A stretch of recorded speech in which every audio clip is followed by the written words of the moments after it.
change the world? Start off by making your bed. If you make your bed every morning, you will have accomplished the first task of the day. It will give you a small sense of pride, and it will encourage you to do another task, and another, and another. And by the end of the day, that one task completed will have turned into many tasks completed. Making your bed will also reinforce the fact that the little things in life matter. If you can't do the little things right, you'll never be able to do the big things right. And if by chance you have a miserable day, you will come home to a bed that is made, that you made. And a made bed gives you encouragement that tomorrow will be better. To pass SEAL training, there are a series of long swims that must be completed. One is the night swim. Before the swim, the instructors joyfully brief the students on all the species of sharks that inhabit the waters off San Clemente. They assure you, however, that no student has ever been eaten by a shark, at least not that they can remember. But you are also taught that if a shark begins to circle your position, stand your ground. Do not swim away. Do not act afraid. And if the shark, hungry for a midnight snack, darts towards you, then summons up all your strength and punch him in the snout, and he will turn and swim away. There are a lot of sharks in the world. If you hope to complete the swim, you will have to deal with them. So if you want to change the world, don't back down from the sharks.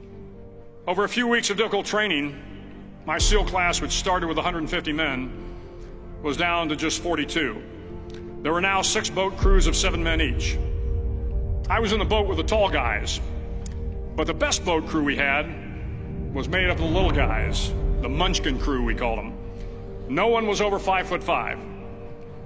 The Munchkin boat crew had 1 American Indian, 1 African American, 1 Polish American, 1 Greek American, 1 Italian American, and 2 tough kids from the Midwest.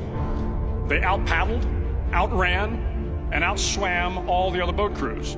The big men in the other boat crews would always make good-natured fun of the tiny little flippers the Munchkins put on their tiny little feet prior to every swim. But somehow these little guys from every corner of the nation and the world always had the last laugh, swimming faster than everyone and reaching the shore long before the rest of us. SEAL training was a great equalizer. Nothing mattered but your will to succeed, not your color, not your ethnic background, not your education, not your social status. If you want to change the world, measure a person by the size of their heart, not by the size of their flippers. The 9th week of training is referred to as Hell Week. It is 6 days of no sleep, constant physical and mental harassment, and 1 special day at the Mud Flats. The Mud Flats are an area between San Diego and Tijuana where the water runs off and creates the Tijuana Sloughs, a swampy patch of terrain where the mud will engulf you. It is on Wednesday of Hell Week that you paddle down to the Mud Flats and spend the next 15 hours trying to survive this freezing cold, the howling wind, and the incessant pressure to quit from the instructors. As the sun began to set that Wednesday evening, my training class, having committed some egregious infraction to rules, was ordered into the mud. The mud consumed each man till there was nothing visible but our heads. The instructors told us we could leave the mud if only 5 men would quit. Only 5 men, just 5 men, and we could get out of the oppressive cold. Looking around the mud flat, it was apparent that some students were about to give up. It was still over 8 hours till the sun came up. 8 more hours of bone-chilling cold. The chattering teeth and the shivering moans of the trainees were so loud, it was hard to hear anything. And then one voice began to echo through the night. One voice raised in song. The song was terribly out of tune, but sung with great enthusiasm. One voice became 2, and 2 became 3, and before long, everyone in the class was singing. The instructors threatened us with more time in the mud if we kept up the singing, but the singing persisted, and somehow the mud seemed a little warmer, and the wind a little tamer, and the dawn not so far away. If I have learned anything in my time traveling the world, it is the power of hope.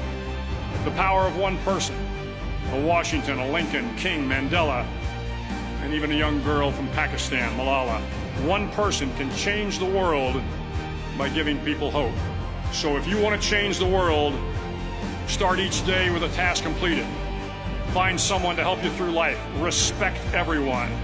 Know that life is not fair and that you will fail often.